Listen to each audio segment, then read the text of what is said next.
They didn't even say happy birthday. My mother simply slid the $500,000 check across the marble table like it was payment for a debt I owed them. The single candle on the sad store-bought cupcake had already gone out. "Sign it over to your brother," she said coldly, "or you're not walking out of here tonight." My father walked to the door and turned the lock. Click.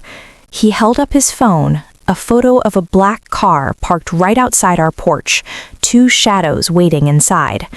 "The loan sharks are here, Clara," he said. "Ethan's debt is due. You pay or they come in." In that moment, something inside me finally broke. I wasn't their daughter anymore. I was the forensic auditor who had spent years watching them drain me dry, and tonight the books were going to balance. I stared at the check, then at their desperate faces, and felt a cold, sharp anger settle in my chest like ice. They had spent 29 years treating me as an ATM with a pulse, the invisible tuition payer, the backup retirement plan, the emergency fund with legs. While Ethan got everything, while I got nothing but their contempt. The daughter in me died right there in that chair, and the woman who had learned how to destroy companies from the inside took her place. I leaned back slowly, letting my voice come out terrifyingly calm. "If I sign this check over to Ethan," I said, "he'll be dead by morning." My mother blinked. "What are you talking about? It's just money." "Mother," I replied, the word tasting like poison, "the moment I endorse $500,000 with no clear source, the bank freezes the account for an AML review, 7 days minimum. Those sharks outside won't wait 7 hours. My father's eyes flicked to the window. Sweat was already rolling down his temple. "So what do we do?" he whispered. I let the silence stretch, feeling the first dark spark of satisfaction bloom inside me. They thought they had trapped me. They had no idea I was about to bury them with their own greed. The silence in the locked dining room felt suffocating. My mother's nails kept tapping the edge of the $500,000 check like it was already spent. My father kept stealing glances at the window, terrified of shadows that may or may not be there. I sat perfectly still, but inside, a cold, razor-sharp anger was spreading through me. They had spent 29 years treating me like an emergency fund with a heartbeat. I remembered the day I turned 18. I was still recovering from a car accident that shattered my femur, 3 months in traction, learning to walk again just so I could graduate. The insurance settlement was $185,000 for pain and suffering. My mother held my hand and whispered, "You're too young to manage this, sweetheart. Let us invest it for your future." I trusted her. 2 months later, Ethan smashed his truck through a liquor store window with a .18 blood alcohol level. It should have been prison time. Instead, my parents suddenly had cash for the best defense lawyer in the state. Ethan walked away with probation. The charges vanished. When I asked about my settlement money a year later, my mother looked me straight in the eyes and lied without blinking. "The market crashed, Clara. It's gone." They used the money that paid for my broken bones to buy Ethan's freedom, and it never stopped. While they were installing Italian marble floors and crystal chandeliers in this house, I was rotting in a moldy basement apartment, eating instant noodles and working double shifts to pay my own college tuition. My college fund had mysteriously disappeared to cover Ethan's gambling debts in Vegas. They lived in luxury paid for by my pain, and they let me suffer. Now here they were, demanding I hand over another $500,000 to save their golden child again. My mother smoothed the tablecloth with agitated fingers. "You're doing the right thing, Clara. Family helps family." A slow, icy smile touched my lips, the kind that doesn't reach the eyes. "That's exactly what I'm doing. helping the only family member who still matters. My father returned, clutching his laptop like a shield, his hands visibly shaking. I pulled up the transfer portal. Tell me what to do. I turned the screen toward him and began feeding them the poison they desperately wanted to believe. We're moving the house into a blind trust tonight, an anonymous LLC. It makes you judgment-proof. The sharks can't touch what you don't legally own.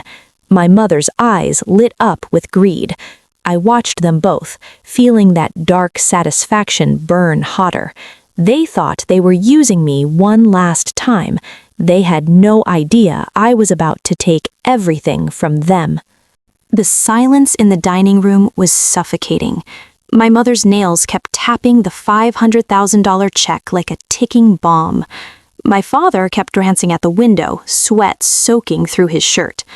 I sat perfectly still, but inside, a cold, razor-sharp rage was spreading through me like frost. They had spent 29 years bleeding me dry. I remembered being 21, still recovering from complications of my shattered leg. I could barely sit up from the pain. My mother sat across from me and said, "We had to use some of your college fund for Ethan again. He got into another fight. Family first, right?" I had nodded because I was too weak to argue. That same year, while Ethan partied in Vegas on my money, I was surviving on instant noodles in a freezing apartment because my tuition check bounced. They told me it was a bank error. They lied to my face while living in luxury paid for by my suffering. Now they wanted more.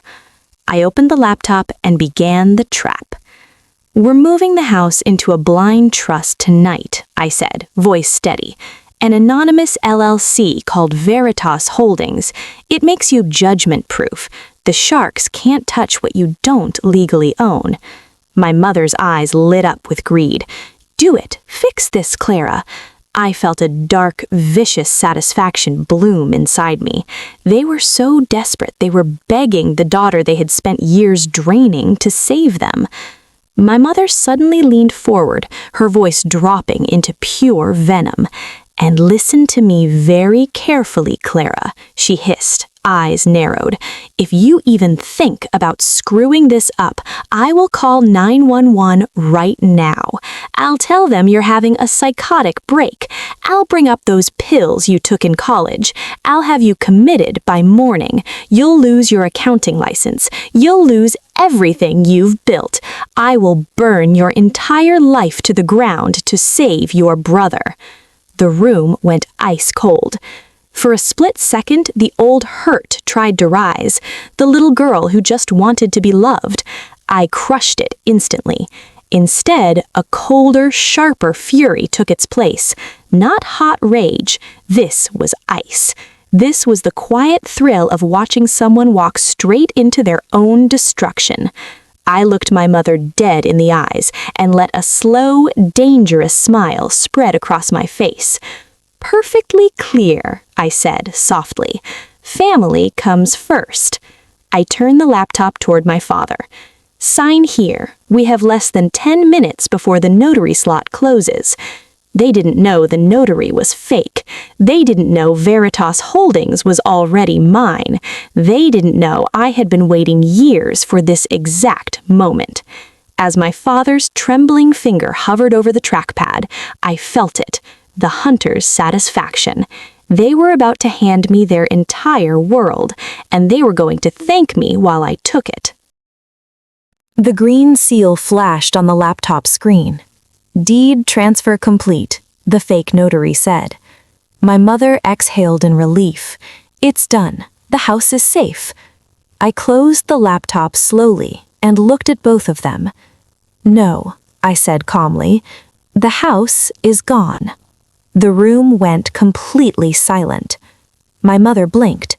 "What did you just say?" I leaned back, letting the cold satisfaction fill every part of me. Veritas Holdings belongs to me. It has for 6 months. I set it up the day I discovered you used my $185,000 injury settlement, the money for my shattered leg, to pay Ethan's criminal defense attorney. The same day I learned you drained my college fund for his Vegas gambling trips. My father's face turned ghostly white. You're lying. I slid my phone across the table and pressed play. Their own voices filled the room. Sign it, Gregory. We'll deal with Clara later. I'll burn her career to the ground if she resists. I will have you committed by morning. My mother's recorded threat echoed like a confession. You recorded us? She whispered, voice cracking. I've been recording everything for years. Every lie, every theft, every time you chose Ethan over me. My father suddenly lunged forward, but I raised my hand. Touch me and this recording goes to the police, the IRS, and every client I have. You just signed away your house in front of a notary to hide assets and evade taxes. That's felony fraud. My mother's perfect mask shattered completely. She slammed her hands on the table, eyes wild with panic and fury. You ungrateful bitch! After everything we sacrificed for you.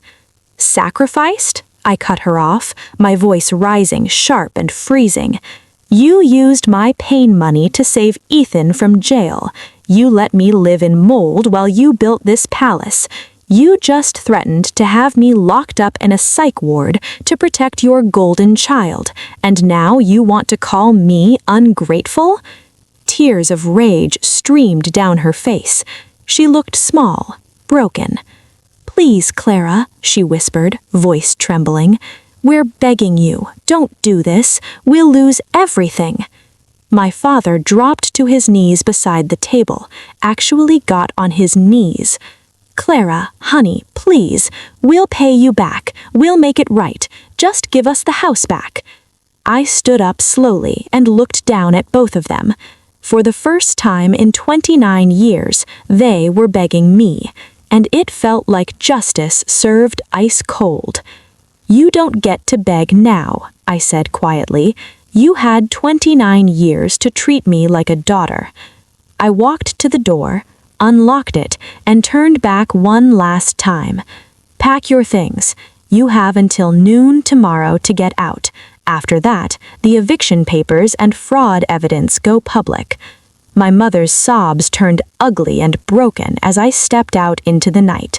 For the first time in my life, I wasn't the one crying. I walked out of the dining room without looking back. Behind me, my mother's sobs turned into raw, ugly screams. My father stayed on his knees, whispering broken pleas that fell on deaf ears. The front door closed with a quiet, final click. By 10 a.m. the next morning, 2 moving trucks idled in the driveway. I stood on the porch, arms crossed, as my parents carried out boxes under the bright sun. Neighbors had gathered across the street, phones out, recording everything. My mother dropped the box she was holding and stormed toward me, mascara streaked down her face. You can't do this, she screamed, voice breaking in front of everyone. This is our home. We raised you here. I looked at her calmly. You raised Ethan here, I said, loud enough for the neighbors to hear. You used my injury money, my college fund, and my future to protect him. This house was paid for with what you stole from me. My father came up behind her and did something I never expected. He dropped to his knees right there on the front lawn. Clara, please, he begged, voice loud and trembling. We're sorry. We'll make it right. Don't humiliate us like this in front of everyone. My mother broke next. She grabbed my arm, tears streaming. We're your parents, she cried. You can't throw us out on the street. What will people think? I gently pulled my arm free and looked down at both of them. The same people who had locked me in that room and threatened to destroy my life just hours earlier. You had 29 years to treat me like a daughter, I said quietly. Instead, you treated me like a bank account. Now the debt is settled. 2 police officers arrived moments later. They watched as my parents were escorted off the property like strangers. My mother turned one last time, face twisted with hatred and desperation. "You'll regret this, Clara. You're dead to us." I smiled, small, cold, and final. "No," I replied, "you're dead to me." 30 days later, the house was sold. I stood alone in the empty living room one last time. The marble floors echoed under my shoes. Everything that had been bought with my pain was gone. My phone buzzed. A message from my grandfather. "Proud of you. The new check for your own firm is in the mail. No strings attached." I walked out and locked the door for the last time. As I drove away, I didn't feel guilt. I didn't feel sadness. I felt free. The bridge was burned. The people who had spent my entire life draining me could never reach me again. And for the first time, the only person I owed anything to was myself.